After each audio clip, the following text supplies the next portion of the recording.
This is Auto User Guide, where we help you understand your vehicle better.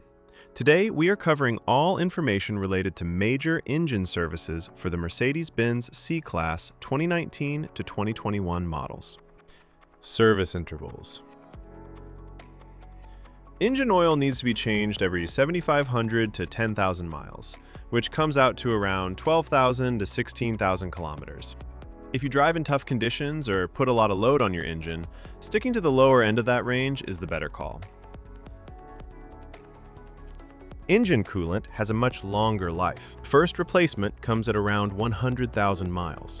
After that, it needs to be swapped out every 50,000 miles going forward. It keeps your engine temperature in check, so keeping it fresh is something you don't want to skip. Brake fluid should be replaced every 2 years or somewhere 20,000 to 30,000 miles, whichever one comes first. Over time, it absorbs moisture, and that slowly reduces how well your brakes. Engine oil. Engine oil capacity. Alright, so when it comes to engine oil capacity, the amount your car needs depends on the size of its engine. Not every engine drinks the same. If your car runs a C2501.8 turbo engine, the total oil capacity, including the filter, is 6.9 US quarts, which comes out to about 6.5 liters. That's your number, every time you do an oil change. Now, if your car has a bigger C300 turbo engine, it's going to need a little more. The capacity there, again, including the filter, goes up to 7.4 US quarts, or roughly 7.0 liters. Recommended engine oil. Now let's talk about which engine oil you should be using. The recommendation is to go with a genuine engine oil, or any good quality commercial engine oil, if it matches the right type and viscosity for the temperature in your area. That last part matters more than people realize. The oil that works well in a cold climate isn't always the best choice for somewhere hot, so always check the viscosity chart and pick accordingly. On the topic of synthetic oil, you can use it. Synthetic motor oil is perfectly fine as long as two things check out. It carries the API certification seal, and it matches the viscosity grade your engine calls for. If both boxes are ticked, you're good to go. Change engine oil and oil filter. Before anything else, change your oil and filter based on the maintenance message that shows up on your driver information display. That message is your reminder. Don't ignore it. Here's how the full process goes. Step 1. Start the engine and let it run until it reaches its normal operating temperature. Once it's warmed up, turn it off. Warm oil drains out much more easily than cold oil. Step 2. Open the hood and take off the engine oil fill cap. This helps the oil drain smoothly by allowing air in. Step 3. Get under the car and locate the undercover. Remove the Phillips head screws and slotted head screws by turning them 90 degrees counterclockwise. Then pull the undercover off. Step 4. Find the drain bolt at the bottom of the engine. Remove it along with the washer and let the old oil drain completely into a container placed underneath. Step 5. Remove the oil filter and let any remaining oil inside it drain out as well. Set it aside for proper disposal. Step 6. Before putting on a new filter, check that the old filter gasket didn't stick to the engine's contact surface. This is a small but important check. A leftover gasket can cause an oil leak. Step 7. Clean the contact surface on the engine block, wiping away any dirt or dust. Then install a fresh oil filter. Step 8. Put a new washer on the drain bolt and reinstall it back into the engine. Step 9. Pour in the recommended engine oil. Make sure you're using the right type and the correct amount for your engine size. Step 10. Put the oil fill cap back on securely and start the engine. Step 11.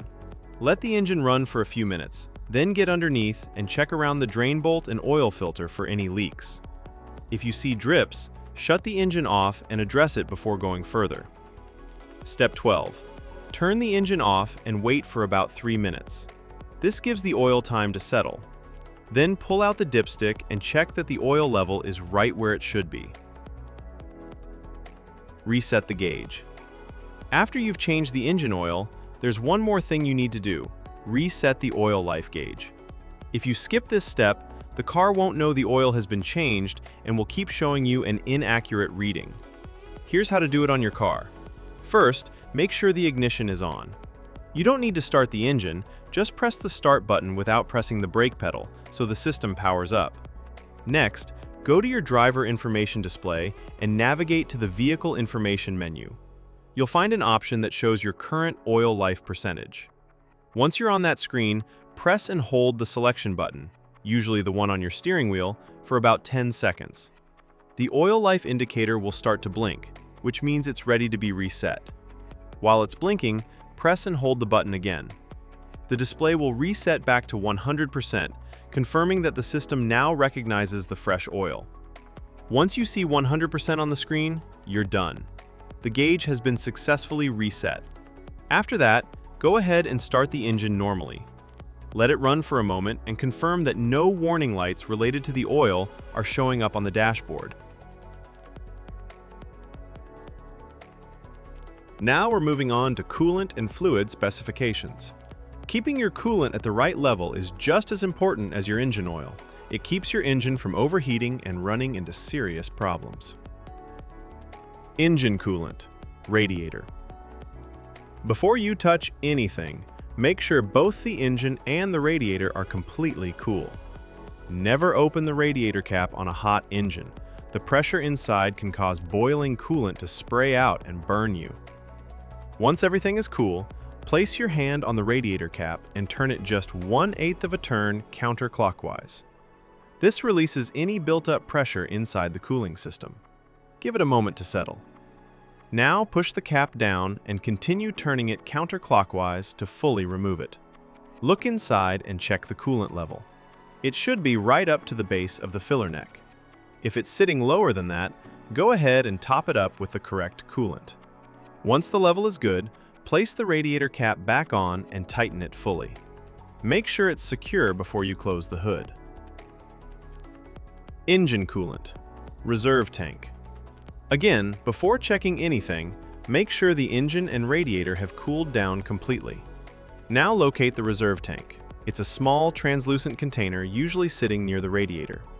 Look at the side of the tank and check where the coolant level sits. If it's below the minimum mark, add the specified coolant slowly until it reaches the maximum mark. Don't go above it. Once the level is good, take a moment to inspect the cooling system for any leaks. Look around the hoses, the radiator, and the reserve tank itself. If you notice any drips or wet spots, that's something that needs attention before you drive the car. Now, let's talk about replacement of brake fluid. Checking your brake fluid is straightforward. On the side of the brake fluid reserve tank, you'll notice two markings, a minimum and a maximum line. Your fluid level should always be sitting somewhere between those two marks. If the level is at or near the minimum mark, you need to top it up. Don't let it drop below that line. Low brake fluid can affect how your brakes respond, and that's not something you want to find out about while you're driving. At the same time, don't overfill it past the maximum mark either. Just keep it in between and you're in good shape. One thing worth mentioning for those driving a manual transmission model, your brake fluid reserve tank also takes care of the clutch fluid.